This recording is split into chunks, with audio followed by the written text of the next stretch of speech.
لله وحده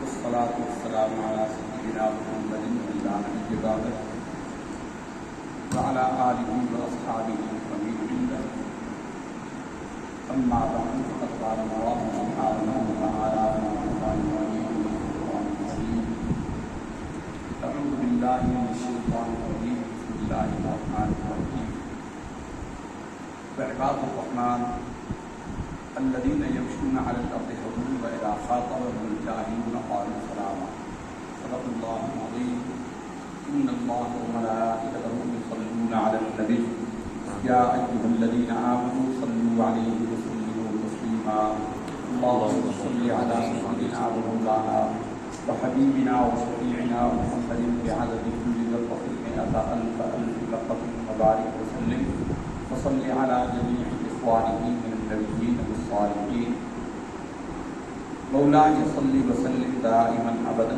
على حبيبك خير الخلق كلهم هو الحبيب الذي ترجى شفاعته لكل هول من الأحوال والتحويل. حمد و صلاۃ کے بعد حاضرین محفل عزیزان گرامی، ہماری یہ گفتگو ہے، اس کا ہم نے ایک تسلسل کیا تھا، شروع کیا تھا کہ طریقت، آداب، اخلاق اسلامیہ، ان کا تفصیلی بیان ہو. اس میں مولوی صاحب نے آیت سلام کے حوالے سے بیان کروایا ہے. مفتی صاحب یہ ہم پہلے بھی بیان کر چکے ہیں، اور یہ جو آیت انہوں نے تلاوت کی ہے اس میں یہ ہے کہ بدحیت فحیوا بأحسن منها او ردوها، یہ سلام ہی کے معنی میں ہوتا تھا. اور ہم نے اس کا پس منظر بیان کیا تھا کہ عرب جو ہیں وہ جب ایک دوسرے کو ملتے تھے تو سلام کے طور پر یہ دعا دیتے تھے، اور آج کے عرب بھی دیتے ہیں حیاک اللہ، اللہ تمہیں جیتا رکھے. تو پھر اسلام نے آ کر اس لفظ کو تبدیل کر کے السلام علیکم ورحمۃ اللہ وبرکاتہ کا بہترین لفظ ادا فرمایا ہے. اس ضمن میں جو حدیث شریف انہوں نے پیش کی ہے، جو حدیث نے کی ہے، تو اس میں ایک اور حدیث بھی ہے اگر وہ زیادہ ضعیف ہے تو وہ برکاتہ کے بعد وہ مغفرتہ کا اضافہ بھی ہے، اس کے لیے 40 نیکیوں تک کا بیان ہوا ہے. اور حضور نے فرمایا کہ اس کے بعد 10 اور جو بڑھاتا جائے گا اس کے لیے 10 ایک دوسرے پر نیکیاں بڑھتی جائیں گی. کیونکہ جب مقرر گفتگو کرتا ہے تو اس میں بہت ساری چیزیں جو ہیں، چونکہ وقت قلیل ہوتا ہے، بہت ساری چیزیں ادھوری رہ جاتی ہیں. تو ہم نے ابھی ذہن میں یہ طے کیا ہے اور آپ کے سامنے پیش کر رہے ہیں کہ بیان تو آئندہ مفتی صاحب ہی کا ہوگا، اور ہمارے ساتھ آپ کی سوال و جواب کی نشست ہوگی، بالخصوص اس دن کی گفتگو کے حوالے سے، یا کوئی اور سوال ہو تو آپ ہفتہ بھر جمع کرتے رہیں اور چودھری عمران رفیق صاحب کو آپ کو دے دیا کریں، اور وہ پھر مفتی صاحب کو دے دیے اور وہ ہمیں دے دیں گے. تو اس محفل میں ہماری گفتگو، ہماری شرکت جو ہوگی وہ سوال و جواب کی حیثیت سے ہوگی، کیونکہ مقرر بولتا رہتا ہے، لوگوں کے ذہن میں سوالات پیدا ہوتے ہیں، کچھ کے جوابات ان کو گفتگو میں مل جاتے ہیں، کچھ کے نہیں ملتے. اسی طرح سلام میں ابھی سلام کے بعد میں ایک بات یہ رہ گئی ہے کہ اگر بہت سارے لوگ جمع ہوں اور آنے والا ایک ہو اور وہ ایک کہے السلام علیکم ورحمۃ اللہ، تو ایک نے جواب دے دیا پورے مجمع میں سے، تو سب کی طرف سے جواب شامل ہو جاتا ہے. اسی طرح ایک جماعت آئی ہے، آگے بھی جماعت بیٹھی ہے، چاہے اکیلا بندہ بیٹھا ہے یا پوری جماعت بیٹھی ہے، اور آنے والے بھی جماعت ہیں، تو آنے والوں میں سے بھی ایک ہی نے سلام کر دیا اور جواب دینے والوں میں سے بھی ایک ہی نے جواب دے دیا، تو وہ سب کی طرف سے سلام اور سب کی طرف سے جواب ہو جائے گا. تو طریقت کے آداب کی زندگی گزارنے میں ہم نے بیان کیا تھا کہ انسان اور جانور میں جو بنیادی فرق ہے وہ آداب کا ہے، اخلاق کا ہے. اخلاق کہتے ہیں، ہمارے عربی زبان کے اندر اخلاق بڑا جامع لفظ ہے. ہمارے ہاں تو اخلاق کہتے ہیں اچھی گفتگو کو، کہتے ہیں کہ فلاں شخص بہت خوش اخلاق ہے، اس کا مطلب یہ ہے کہ بڑے اچھی طریقے سے گفتگو کرتا ہے. لیکن عربی زبان میں اخلاق کا مطلب ہوتا ہے طرز زندگی گزارنے کے، سونا، جاگنا، کھانا پینا، اٹھنا بیٹھنا، لیٹنا، گفتگو کرنا، پیشاب پخانہ کرنا، تھوکنا، ہر شے اخلاق کے اندر شامل ہے. جب ہی ایک صحابی نے ام المومنین سیدتنا عائشہ صدیقہ رضی اللہ تعالیٰ عنہا سے پوچھا کہ ہمیں حضور نبی کریم صلی اللہ علیہ وسلم کے اخلاق کے بارے میں بتائیے، تو انہوں نے یہ نہیں کہا کہ حضور بڑی اچھی گفتگو فرماتے تھے. وہ حسن کلام ہوتا ہے، اچھا کلام ہوتا ہے. تو انہوں نے پوچھا حضور کے اخلاق، تو ام المومنین نے یہ نہیں کہا کہ حضور بڑی نرم گفتگو کرتے تھے، بڑی میٹھی گفتگو کرتے